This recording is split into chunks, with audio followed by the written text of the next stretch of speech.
Hey everyone. I just wanted to take a minute to record this video. As of time of this recording, tomorrow will be July 4th, 2026, where we will celebrate the 250th anniversary of America, the founding of our nation. And for those of you that may not know this, you probably know this if you listen a little bit. I I'm a proud American. I firmly believe that uh, as of right now, America is the greatest country on earth. I know it's not popular to say that. Some people may think it's arrogant, but as I look at it by every objective measure, we are. And the reason why that is, part of the reason why is, one, I served in our nation's military. From 1990 to 1995, I served in the United States Marine Corps during a time of relative peace in our country. It was right at the end of Desert Storm and way before 9/11 happened. So I kind of want to share a story that really solidified this idea. Uh, that kind of is why I say I think we are the greatest nation right now. And it is so. So when I was in the Marine Corps in the early '90s, I was stationed in Japan. Uh, there's a Marine Corps Air Base, Marine Corps Air Station, Iwakuni, Japan. Um, and what we would do is we would send our squadron. I was in the air wing, so I had a squadron. I was in a support squadron. So whenever a squadron deploys, a certain number of support people have to go with it. And so every year, twice a year, we would send a squadron from my home base in Marine Corps Station Beaufort, South Carolina, to Japan. Every 6 months, we would rotate a squadron out. And I went over there as part of that rotation. Decided I liked it. I had a really good time in Japan. Japan is an amazing country. So I requested to stay for another 6 month rotation. That's all you could stay at that time, unless you were purposely stationed there. So during that year, and what was great about being a support squadron is you got to meet folks from other support squadrons across the nation. So we were in a shop with folks that were one that was stationed there permanently in Iwakuni, folks from Beaufort, Cherry Point.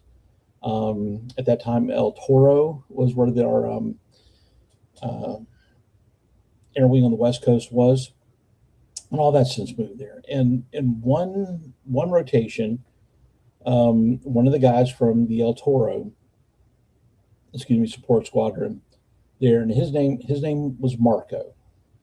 Now Marco uh, was born and raised in a country called Yugoslavia.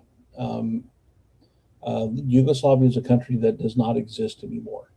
And to give you some background, so Yugoslavia uh, was an Eastern European country um, that was, after World War II, became a communist country. That was back when the Soviet Union uh, was spreading its influence. They created what was called the Eastern Bloc of countries that were kind of like a buffer. So you had Poland, Czechoslovakia, a whole bunch of other countries that were fell under Soviet influence. Now Yugoslavia was a little bit different because it was a country that was created uh, after World War One, where they took several other smaller states and just crammed them together. And these were all, there was about 6 states they crammed together into Yugoslavia that didn't like each other, had a lot of issues together, but they were united into one country. And then eventually that was overthrown by a communist revolution. And a man by the name of Joseph Tito became president for life from 1960 to, I can't remember, I think he died sometime in the 80s. Um, and he brutally controlled that country. And the way they kept all the people together was he just killed people that didn't that wanted to cause trouble. So all these folks were repressed. But they were a communist country that was so communist that they thought the Russians were weak. Is how they viewed the Russian version of communism. So as things came to head, we had a Desert Storm. Things began to change. The Berlin Wall came down. The Soviet Union came down, and then the Baltic nations all started abandoning communism to certain extents, and started becoming truly independent states again. Well, Marco was a member of the Yugoslav army. And we're in the shop one day and we're all talking about things. And he starts telling us this story. And again, this is sort of to kind of solidify this idea in my mind that we are a great country. Is that he says that, so he says he remembers the day when he was in the Yugoslav army that they called everybody into formation. So everybody goes lines up and they're sitting there with their uniforms and their rifles. And an officer came out and addressed them. And basically what he said is the officer said, there is no more Yugoslavia. There is no more country. There is no more army. Take your rifles and go home. And he said, the next words he said chilled me. And he said, it was at that moment that I knew that I had to get out of this country and come to America. Because what happened next is that all these guys took their weapons and they went home. And in short order, those 6 republics had been crammed together, reignited old grudges, and split apart into what was then Bosnia, Herzegovina, Macedonia, and a few others. It just became chaos, and that's when we had the Balkans War of the 1990s that we had to eventually send troops in the United Nations in to kind of quell. But he said that he knew that this was about to fall apart, and he had to get out of that country and come to America. And what struck me is he didn't say, I just had to get out of this country. He specifically said that he knew he had to get to America, not France, not Britain, not Denmark, not a lot of these countries in Europe that folks now keep saying are better than us, or they're more enlightened than us, all this stuff. His only goal was to get to the United States, to America, because Marco understood that even on our worst days, America's going to be better than a lot of countries on their best days. And that's what he did. He came to America, wound up joining the military as a path to citizenship, where because there's a component, there's ways to become citizens through military service. Basically, he says, I'm going to come here and I'm going to earn my citizenship so I can be part of this country, because he knew that. And then I remember through the 90s, we had as folks were coming over from the Balkans in a refugee program, a lot of people came to America because they knew they're going to have a place to start from that was good.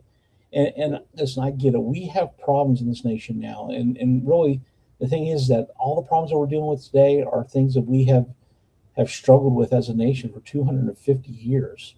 We've always had these problems, but somehow we've always worked to it. And I think part of the problem is that we have this idea of an imagined utopia.